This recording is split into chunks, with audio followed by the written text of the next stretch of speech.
Thank you. Yeah, that's Just got it. outfit, whole outfit is nice. Thanks. Well, Scott, we welcome you to Texas, Thank you. to It's Dallas-Fort Worth. Nice to be here. And of course, I think those of us who cover the entertainment beat, we've heard so many stories about Samuel Goldwyn. Excuse me, Bobbie. Are you rolling? I'm rolling. All right. Well, as I was saying, Scott, it's nice to have you in our Dallas-Fort Worth area.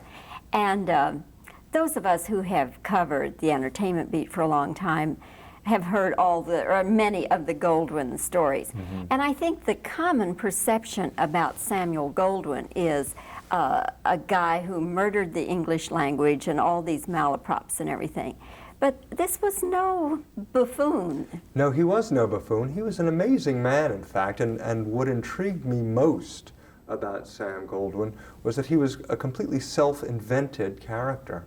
And he was a teenage runaway from Warsaw, Poland, came to this country, knew nobody within 5,000 miles, and he created a whole new persona, and along the way an entire new industry, motion pictures. Did you ever know him or meet him? I never met Samuel Goldwyn. No, I didn't. He died in 1974, and I started my book in 1979. So we never met them.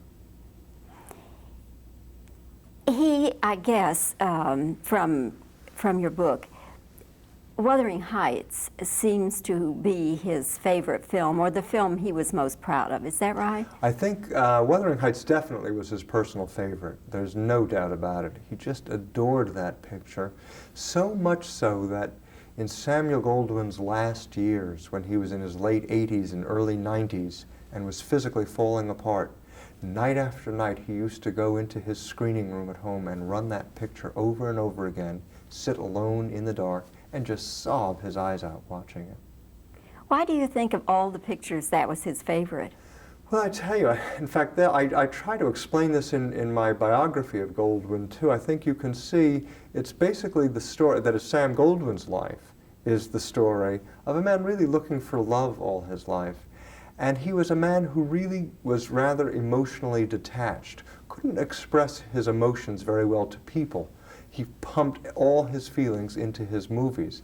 Here is this extremely emotional picture, Wuthering Heights. I think he felt very comfortable watching it. He felt a great release watching it. Also, I don't want to get too psychological about it, but I keep thinking every time I look at Wuthering Heights, and I've seen it many times now, but I keep thinking, what must it have been like for Sam Goldwyn to be watching Heathcliff, this poor stable boy who ran away to America, made his fortune, created a whole new self-invented character for himself, and then exacted his revenge on the world. I think in many ways Sam Goldwyn saw himself in Heathcliff. Originally, Laurence Olivier was not the choice for Heathcliff, was he? No, well, in fact, Sam Goldwyn wanted Laurence Olivier to play Heathcliff from the beginning, but his director, William Wyler, was absolutely dead set against him. He thought Olivier was too weak. Olivier did not want to play the part, and then William Wyler, the director, found an actor he was dying to have play it, and that was Robert Newton, who later went on to be Long John Silver. And he thought this was the absolutely perfect Heathcliff. And I came across, doing my research on my Goldwyn book, I came across a great series of telegrams between Wyler and Goldwyn. And Goldwyn kept saying, no, I want Olivier, get him, even if you have to take Vivien Leigh, who was his girlfriend at the time. And Vivien Leigh had really no interest in being in the movie unless she could play Kathy, the lead. But Goldwyn had already promised that to Merle Oberon. In fact, the only reason Goldwyn really made Wuthering Heights was that it was a perfect showcase for Merle Oberon. Originally, though, hadn't there been some talk about Charles Boyer? Yes, now before Goldwyn got involved in the project, a man named Walter Wanger owned the script, and he was going to produce it. He thought the perfect Heathcliff was Charles Boyer, and he was going to have Sylvia Sidney play Kathy. And then Sylvia Sidney fell apart, she couldn't do it, and then Walter Wanger thought he'd get Katharine Hepburn to play Kathy. Then there was talk of Bette Davis's doing it, and then Goldwyn bought the script, and he thought it would be perfect for Merle. And in fact, I think it's the best performance Merle Oberon ever gave. I think it's just a wonderful job she does. I think everybody in it. In fact, it's an interesting film for several reasons. The three stars, it was a crucial picture for all three of them. It's the film that made an international star out of Laurence Olivier. It's, I think, clearly the greatest acting Merle Oberon ever did. And then the young male ingenue, if you will, David Niven, very callow youth without his mustache in this picture. It was really the time Hollywood saw that, gee, perhaps he could be a leading man. He had the main supporting role here. Maybe he could carry a picture of his own. And the next year, in fact, Goldwyn starred him in a picture. When you interviewed Laurence Olivier, did you ask him about the fact that he and Oberon did not get along? Oh, absolutely. He was, he held no punches either. I mean, he made it very clear they couldn't stand each other. And it was interesting. Lord Olivier was very self-effacing when he talked about his performance in this film. You know, he had been to Hollywood in the early 30s and had failed. And in fact, Garbo had kicked him off a picture, Queen Christina. And he went back to London and had no interest in the movies. Then he came back to do this picture. And as he himself admitted, he was very hammy in front of the camera, gave a very hammy performance. And it was driving the director, Wyler, and Goldwyn crazy. And the two of them really clamped down hard on Olivier. And as Olivier told me, it was this picture that he learned how to act for the camera. He would do these flamboyant scenes, and Wyler would come over and say to him, "Where the hell do you think you are? The Opera House in Manchester or something? Tone it down. You're not playing to the second balcony. You're just playing to a camera 3 feet away. Keep it down, keep it down. We will pick up every arch of your eyebrow, every gesture." And he did, and in the 7 or 8 weeks he was on this picture, he really learned how to act for motion pictures. Did he regret his statement about this anemic medium? Well, I think he did. He did call it an anemic little medium. He did later come to take it back. You know, at the time, he didn't realize all the potential of motion pictures, I think. And I think it's because he had failed his first time out in Hollywood. But then once he saw what a star he became off Wuthering Heights, and the next year he made Rebecca, and then shortly after that, that Hamilton Woman, 3 big pictures in a row for him, I think he realized the potential for his career. Suddenly, he could do anything he wanted as a result of Wuthering Heights, really. Also, you know, when he was making that picture, here was Merle Oberon, whom he considered an inferior actress to him, and yet she was a much bigger star. So I think that drove him a little crazy too.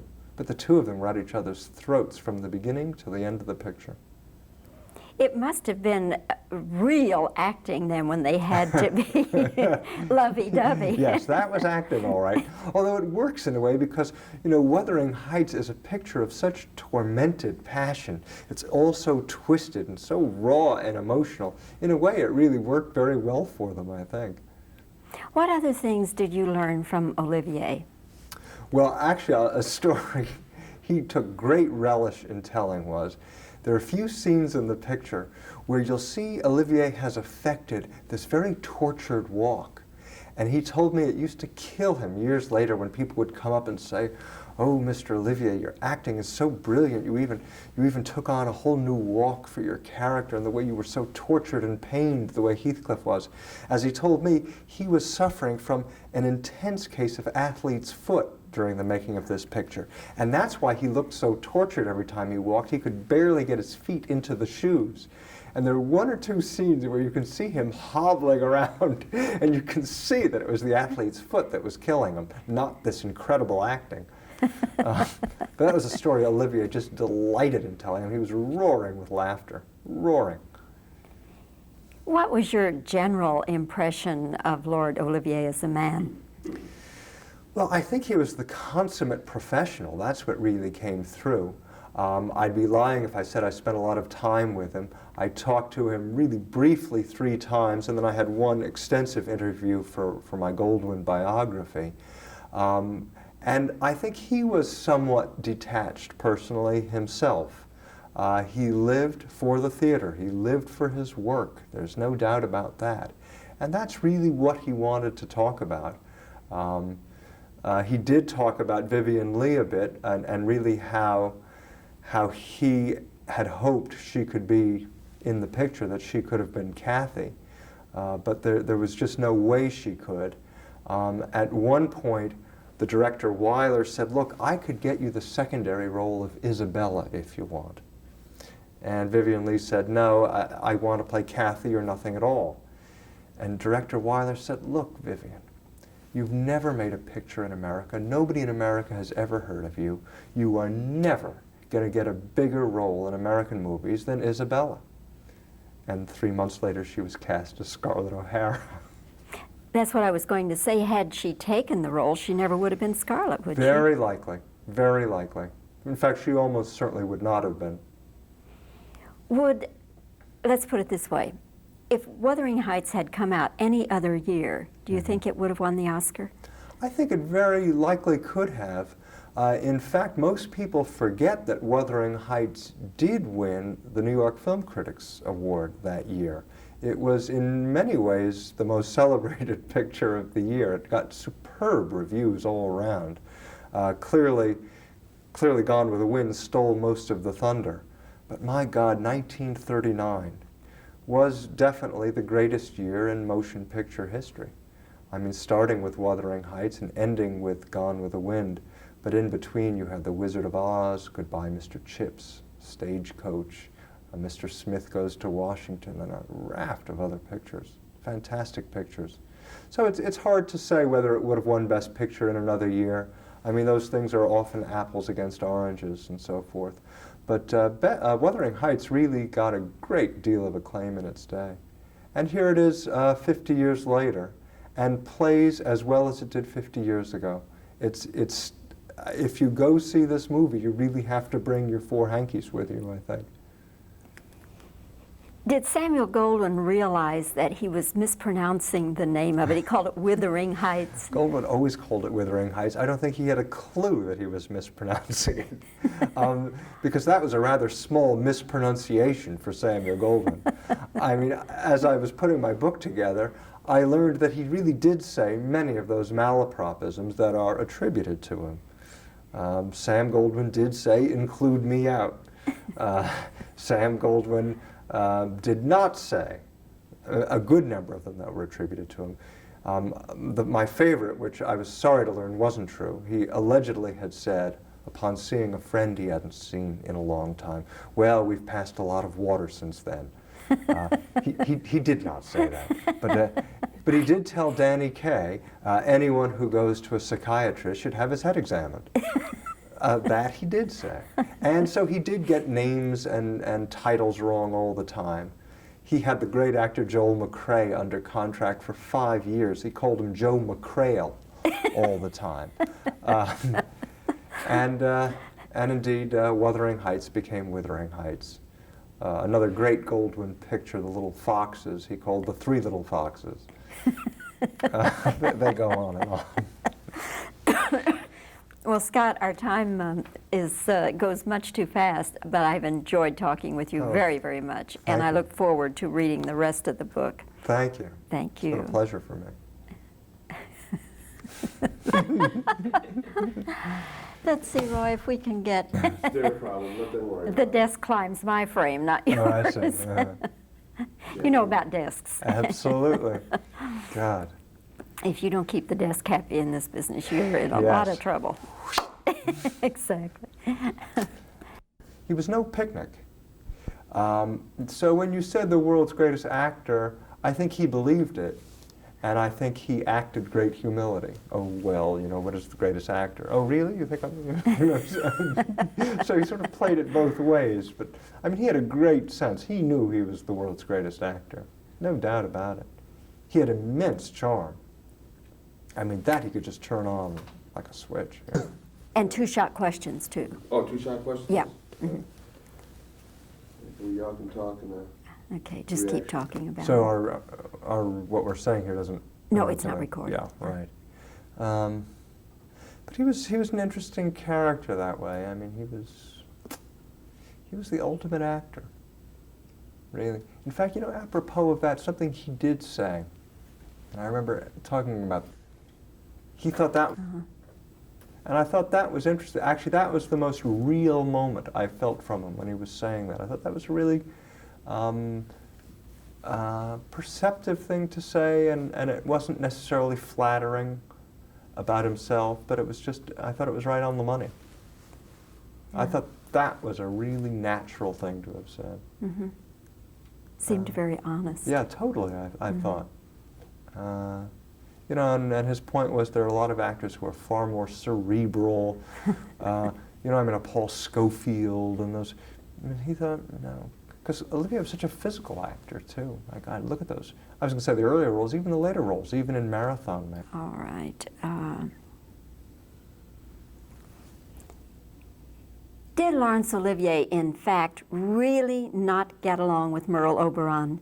He really, in fact, did not get along with Merle Oberon. The two of them were at each other's throats from the beginning of the picture till the end. Okay, that's fine. Okay. Let's see.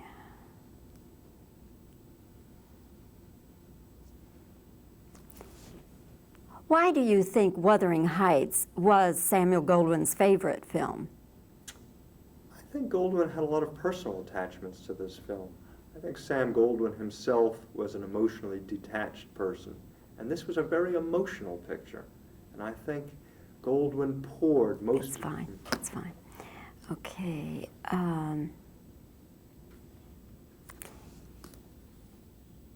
Ready? What was the significance of Wuthering Heights to Laurence Olivier's career?